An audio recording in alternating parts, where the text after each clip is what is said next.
and welcome, fellow bookworms and film fans. Welcome to The Contented Narrative. So, we will be looking at this week's book review of Later by Stephen King. It is the latest in his sort of... I don't know how to explain these novels, because there's also Colorado Kid and also Joyland as well. Now, Stephen King is known for his horror. He's known for his thriller. He's known for all of that. This is sort of... It's slightly different. And I really loved it. I couldn't put it down. So essentially the plot is the son of a single mother can talk to dead people. I know, we're thinking Sixth Sense. But so he can talk to dead people, but only briefly after they've died.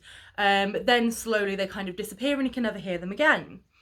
So it's basically just looking at him growing up with this and knowing that he can do it. But then you get the mother's girlfriend taking advantage of it because there was a bomber in the book who dies but says, oh, there's one last bomb set out there somewhere in the world. And obviously they panic and they go, oh no, we've got to find it. So she gets him to talk to this person. Now, as you know, with a lot of Stephen King books, they kind of interlink with each other. So you get references to a lot of places like Maine, you've got Derry, Maine with it. You've got loads of different characters kind of jump in and out. And I've obviously mentioned in the Green Mile episode, you've got The Shine as well, which is something that a lot of his characters have, which is basically what I'd say this kid has. I've really got to remember his name. Jamie. It's Jamie. I should have remembered it's my little brother's name. So it's basically, you know, they do interlink, and this one interlinks in a couple of ways. So obviously Jamie has The Shine, but also you get mention again of the Deadlights. Now the Deadlights, for any hardcore Stephen King fans out there, know obviously it's such a big thing in the book It's basically where Pennywise comes from, and we've yet to have an adaptation that shows the Deadlights properly. I can understand why it's very hard to do, because it's basically just like, it's something that your head cannot fathom, which is basically how it is described. So we get that mention of the Deadlights as well, but it doesn't just focus on like the supernatural with this one. So one of his mum's clients, because she's a publisher, passes away before he can finish the book. So his mum takes him out to the author's house to see if that's where the author's hanging out, and he gets the book idea from the last book from the author before he disappears. And so it's looking at the human emotions as well, because obviously being able to talk to the dead is a very unique gift. Okay, and it is one that I solely, and I do apologise if I upset anybody, I don't think it's a real thing. I don't think people can really communicate with the dead. I know that some people do believe in that, and that is fine. That is their belief. I don't believe it. So I like when it's shown in a book, and it's shown in such a personal way as well. It shows how it affects him and his relationships with his mum's girlfriend, with everything that's going on. And I love how they do that. To be perfectly honest, it's just... I couldn't put it down because it's such a human story, and it's the fact that, you know, his mum kind of knows that he's got this gift because she uses it for the publisher, but she doesn't want him to be taken advantage of. And it's watching this slow descent of one character and this other character getting better with what he is and knowing what he can do. And it's a really good book because, as you can see, Stephen King is known for his behemoth novels. It, Stand, Under the Dome, to name just 3. Tommyknockers. Personally, I would never read Tommyknockers again. It took me 3 months to read, and anyone that knows me knows it doesn't take me that long to read a book.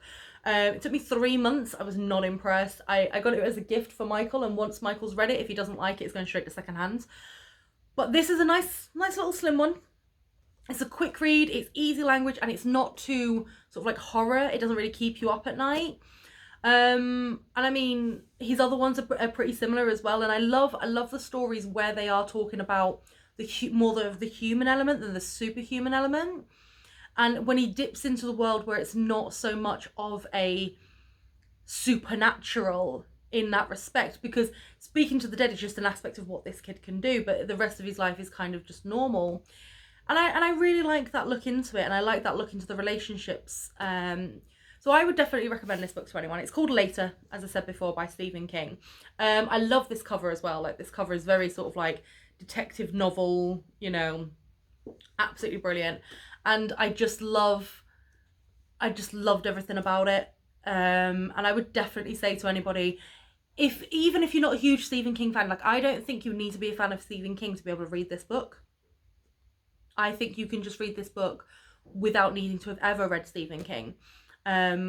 Because if you read Stephen King and you get the little references and the little interconnections, great, but you don't need to read Stephen King to read this book. And I think this is what I really like about it, is it's not, if someone had passed me that book and not told me who the author was, I wouldn't have known. And I think that's why I would definitely recommend people to read it, because he did go through a phase of writing pretty terrible books due to, obviously we knew why, because of his drug habit, because, you know, I think he got almost run over by a van as well at one point. It took him years to finish the Dark Tower series. Nothing on George R.R. Martin though. He's still going. I'm pretty sure he's gonna die before he finishes that TV series. Sorry, misspoke. Book series. So it is just a case of with this, give it a go. It's a quick read. It's not that many pages. You can get it done in an afternoon properly, a couple of days. But I would definitely read it. But obviously this is my own opinion. I do want to know with you guys if there are any books that you have read based on my opinions. Please let me know. I'd love to know if I'm actually making a difference. I have posted a video about bookmarks that are now for sale that I can personalise as well. So if you do want one of them, please just purchase it, and I'm happy to personalise it. And I am looking at maybe getting t-shirts done as well, but obviously it's completely whether or not people want the demand, really. But thank you so much for the continued support, guys. Don't forget to subscribe to my channel so you get alerted with new videos. And remember to always keep it contento.